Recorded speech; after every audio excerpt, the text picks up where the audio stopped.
before I get started, the most important screen of gratitude to begin with.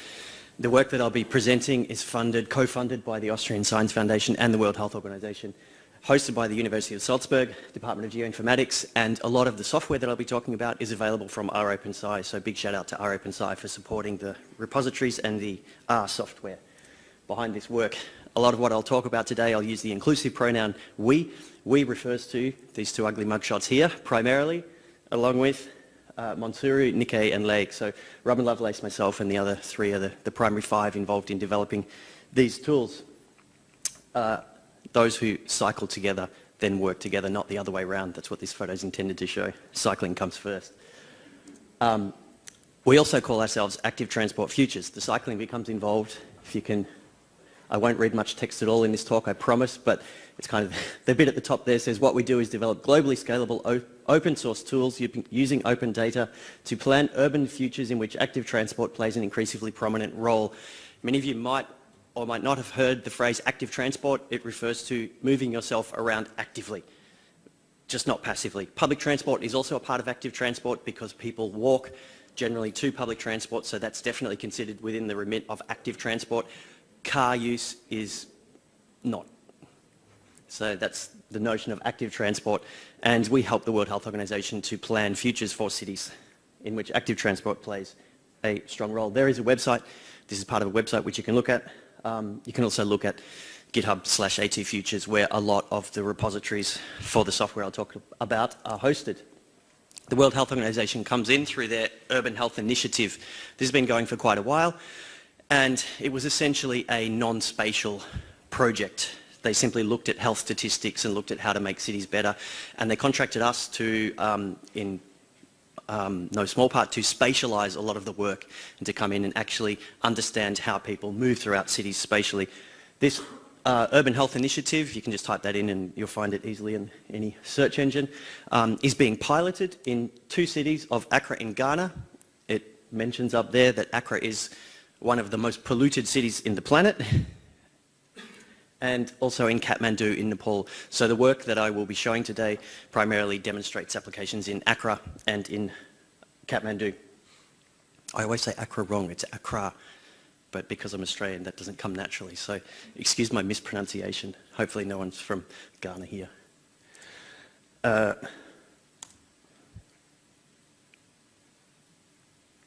Sorry. Right. We, through a combination of, I don't know, naivety, stupidity, idealism, promised the World Health Organization that we'd be able to deliver globally scalable software solutions with no local data, because a lot of countries and places like this, they have enough problems already. You can't come along and say, oh, we need all of this really expensive data. The world is full of massive transport consultancies that do the sort of work that we do all the time. They'll be contracted by a city, they'll sit there and they'll say, right, you need this and this and this and this in terms of data. Oh, you don't have it. That's okay. Give us another untold numbers of tens of millions or whatever, and we will collect it for you. These cities don't have the data, they don't have the money, they don't have the ability to do that. So we promised that we'd do it with global scale open data to give initial estimates in cities where no local data were available. The data we primarily use are OpenStreetMap data, shown here, for the 2 cities. Interestingly, these are color-coded, so the bluer lines are ones that are basically off limits for active transport. These are massive roads. The green ones are also predominantly roads. These are residential areas. And the ones that are suitable for active transport modes, more so than cars, are then colored pink and orange and red. And you can see that Kathmandu does okay in pink and orange and red terms, and Accra has a lot of issues in terms of being able to actually walk around, or let alone cycle around that city. Another aspect of the data that we rely on are population estimates to know where people live, where they come from and what they do.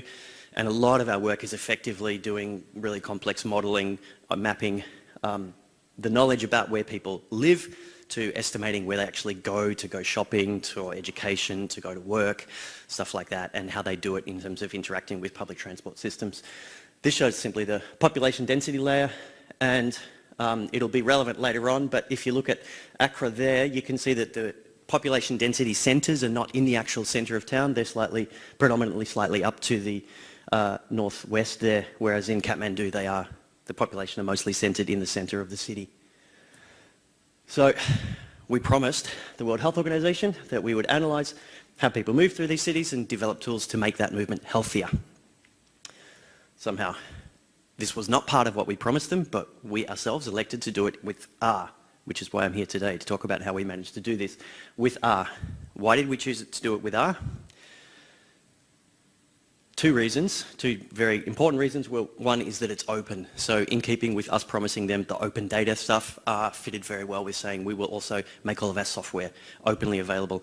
And we do that. We have sort of a filtering down process where we develop packages internally, and as they become stable and usable, then they get released as open packages on CRAN.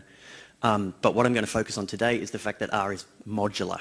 So most of this talk will be me talking about why R is so good, because it's more modularly adaptable than a lot of other software ecosystems. So focusing on modularity.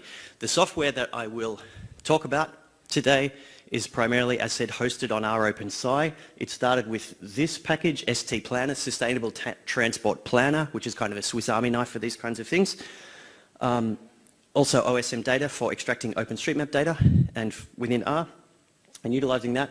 And a lot of the talk today will be about this package called Dodger. This is not a talk about promoting one particular software package, but if it was, this would be the package that it would promote. Dodger. What does Dodger mean? Dodger means distances on directed graphs in R. So this is an example of us trying to filter our work down and make it generalizable, because through modularity. We use this for very specific purposes, but this package is very general, simply called distances on directed graphs in R. Graphs in R, done. There's loads of packages for that. There's iGraph, there's tidygraph, as people who just were in the keynote then probably heard a bit about. But street networks and other phenomena as well are best understood in terms of what are called directed dual-weighted graphs. And none of the graph packages at the moment can handle these directed dual-weighted graphs. What I mean by that, this is an example of Brisbane. I'll explain in a minute how these lines were generated and what they mean. This is an estimate of people cycling around this part of Brisbane through a street network. Directed graphs mean going from A to B is different from going to B to A. Dual-weighted graphs simply means that if you want to cycle somewhere, you then take the actual distances, the physical distances, and you weight them, and you say this road is really unsuitable for cycling, so we stretch it out. Make it feel like it's a much longer journey, whereas a dedicated cycle lane will feel perfect for cycling, so that won't be stretched out at all. So you distort the network, you then calculate your routes through that network, and then you need to calculate once again the final distance based on the actual distance travelled. So the dual-weighted thing means the routing is done on the weighted, distorted network, but the actual values you want out at the end are another form of distance. So this is quite common. It's really common in social networks as well, although it hasn't been adapted so much there yet. Hopefully it will. Right, so the Dodger package was used to generate these lines shown on the screen here. This is the only bit of code I'm going to show today, just to illustrate how easy it is to do these kind of calculations. Don't worry about the details. Use the OSM data package to get a street network, here in this case around Brisbane, get some sort of points where you want to start and end at, just a bunch of points. In this case it was a few hundred points.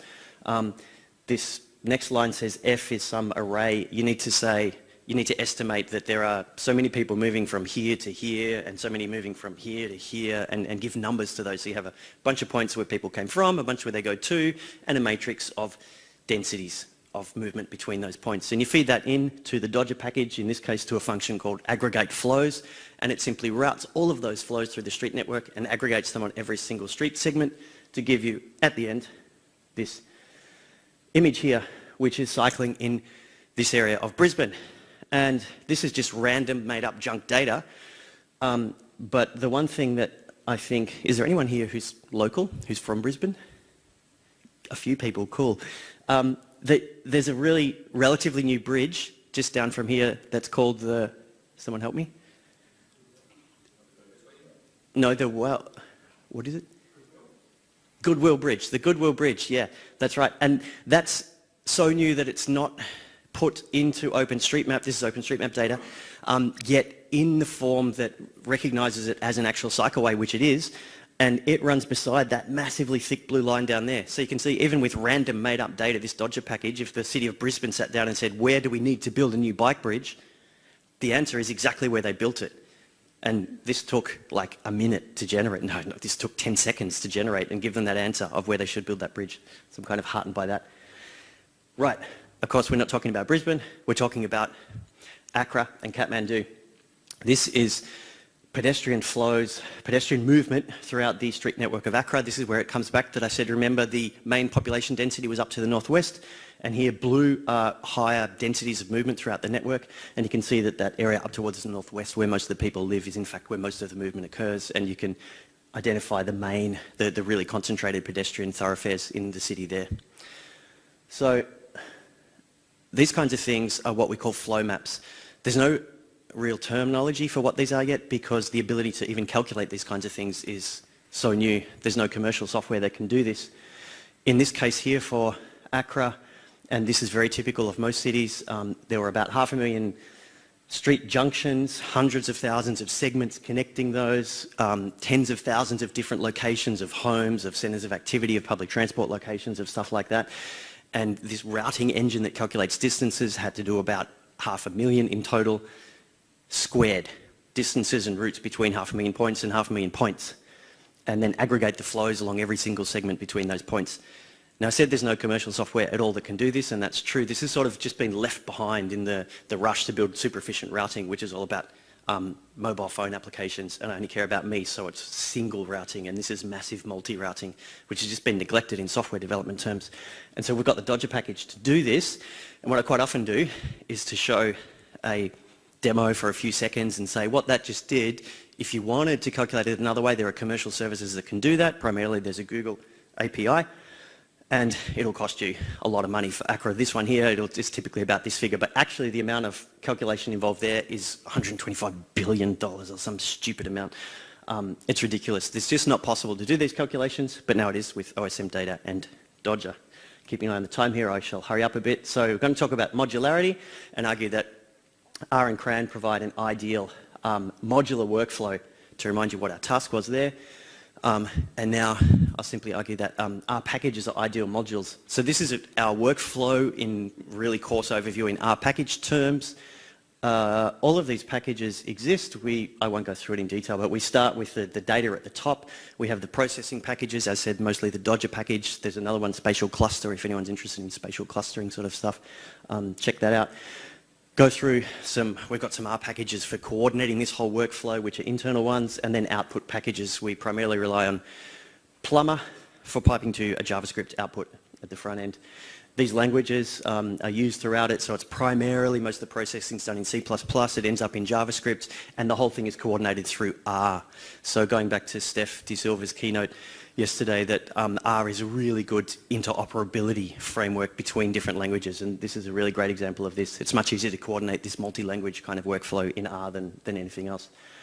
So our inputs are really variable and our outputs are really variable. Our workflow is really modular. We don't know what cities will want. We don't know what sort of data they'll ultimately have, but the workflow we need to remain roughly the same.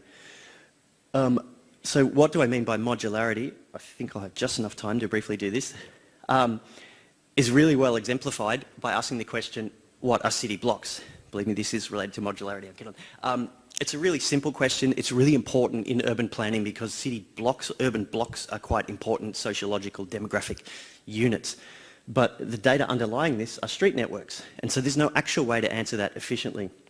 I won't go into details there, but the reason is effectively that there's a lot of different ways of representing spatial data, but at the moment there's really one dominant paradigm, which is this thing called simple features that identify spatial data as one type or another type, and the two really don't mix. So a street network is a bunch of line strings, and if you want to ask what a block is, you have to then find out where they all intersect, decompose them into segments, reassemble polygons, and simple features was not really designed to do this. These blocks are in effect intermediate forms between the representation at the top there and the underlying points that make up those. And this is a general problem because all complex hierarchical systems have these kind of intermediate forms, and this is a problem that plagues a lot of software, including a lot of R software, and anyone who's working in complex systems should always keep in mind that someone's going to come along and want to use software for that in some intermediate way that the people who wrote the software didn't envision. right? Simple features is called simple features. It's actually a brilliant system. It was never intended to do that. That's why it's called simple. This is an example of that, so there's nothing wrong with that.